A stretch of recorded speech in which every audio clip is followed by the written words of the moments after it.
From the Albuquerque Journal, this is the leading news. I'm Gino Gutierrez. It's Wednesday, December 10th. Here's what we're covering on today's episode. Albuquerque Mayor Tim Keller won a historic third consecutive term on Tuesday, defeating challenger Darren White in a runoff election defined by clashes over homelessness, crime, and federal immigration enforcement. Keller secured nearly 58% of the vote, while White received 42%, according to the unofficial results. Celebrating with his supporters downtown, Keller said voters had given him, quote, a mandate to move forward on his agenda for the next 4 years. White, a former sheriff and public safety director, conceded early in the evening, acknowledging the uphill battle Republicans face in the Democratic-leaning city and urging his supporters to stay engaged in local politics. Keller, who ran on public financing, raised over $1.14 million, compared to White's roughly $642,000 in private contributions. The two advanced to a runoff after a six-candidate November election failed to produce a majority winner. The race turned heated, including attack ads and an anonymous stunt involving homeless individuals wearing, quote, I Heart Tim Keller sweatshirts, a move Keller condemned and ties to an ethics complaint. Keller campaigned on his record, which includes expanding homelessness services through the Gateway Center, creating the Community Safety Department, increasing affordable housing, and touting declines in violent and property crime. White argued for a tougher approach, promising aggressive encampment cleanups and full cooperation with federal immigration authorities. Looking ahead, Keller pledged to keep investing in housing, supporting nearly 950 sworn APD officers with new technology, and advancing projects like the planned 7-mile rail trail connecting downtown, Old Town, and the Sawmill District. Speaking to his supporters on Tuesday night, Keller said, quote, tonight we stood up for Albuquerque and promised to continue defending the city's families and future.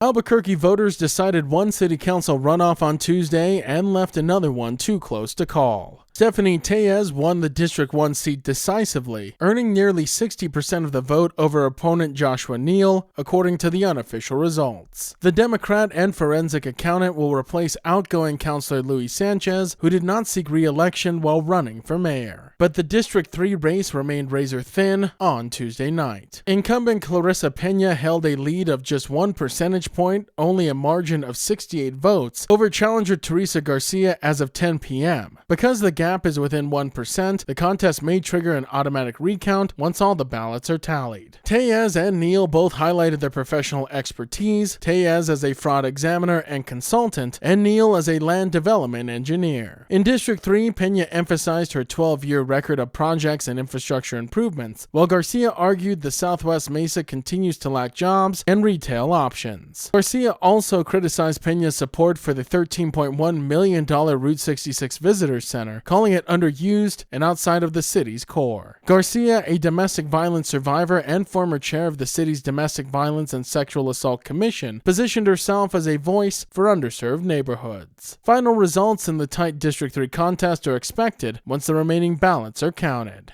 And more than 129,000 Albuquerque voters cast their ballots in Tuesday's runoff election, a turnout of 35%, slightly lower than the 134,000 who voted in November's regular election, according to the unofficial results. The runoff, which re-elected Mayor Tim Keller to a third term, saw fewer lines and a smoother voting process than the November election. Absentee and early voting were also down. About 18,000 absentee ballots and 65,000 early votes were cast, compared to over 21,000 and 62,000 respectively last month. Voters across the city voiced frustration and hopes for change, especially on homelessness and public safety, which dominated the mayoral race. Some, like Lori and Caitlin Ward, supported challenger Darren White, citing dissatisfaction with Keller's handling of encampments and a desire for stronger enforcement and immigration cooperation. Others, including Peoma Lee Mock and David McGrill, ultimately voted for Keller, even if he wasn't their first choice in November. Some were motivated by concerns over White's stance on immigration and sanctuary city policies, while others viewed Keller as the more acceptable option in the head-to-head runoff. Despite differing political preferences, many voters agreed that homelessness remains a top issue they want the next administration to confront. The leading news is powered by the journalism of the Albuquerque Journal. If you enjoy hearing all of the stories we share with you here daily, please consider becoming a digital subscriber to the Journal by utilizing the discount code in our show notes. Every subscription helps support local journalism journalism and allows us to provide you with the news that matters to you. Now taking a look at Albuquerque's weather forecast. Today you can expect sunny skies with a high near 61, and as for this evening, mostly clear with a low around 31. To keep up with all the latest news from the Albuquerque Journal, you can visit our website at abqjournal.com. That's the leading news. I'm Gino Gutierrez. We'll be back tomorrow.